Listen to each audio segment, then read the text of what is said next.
بسم اللہ الرحمن الرحیم۔ السلام علیکم ورحمۃ اللہ۔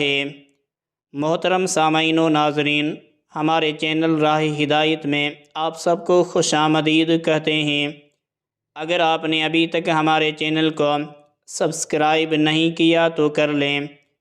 تو ناظرین، خلیل اللہ سیدنا ابراہیم علی نبینا وعلیہ الصلاۃ والسلام نے جب سیدنا اسماعیل علیہ السلام کو ذبح کے ارادے سے زمین پر لٹایا تو اللہ کریم کے حکم سے حضرت جبرائیل علیہ السلام بطور فدیہ جنت سے ایک مینڈھا یعنی دمبا لیے تشریف لائے اور اوپر فضا میں ہی اونچی آواز میں کہا، اللہ اکبر، اللہ اکبر۔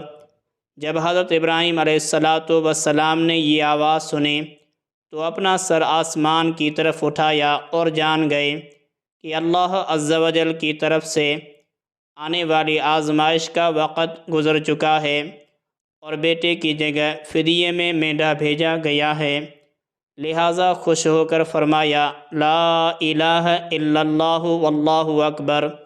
جب سیدنا اسماعیل علیہ السلام نے یہ سنا تو فرمایا، اللہ اکبر وللہ الحمد۔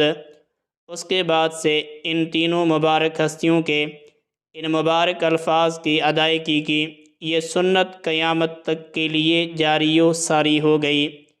ان مبارک کلمات کو تکبیر تشریق کہتے ہیں اور یہ 9ویں ذوالحجۃ الحرام کی نماز فجر سے 13ویں کی نماز عصر تک 5 وقت کی فرض نماز جو مسجد کی جماعت مستحبہ کے ساتھ ادا کی جائیں، ان میں ایک بار بلند آواز سے کہنا واجب ہے اور 3 بار افضل ہے۔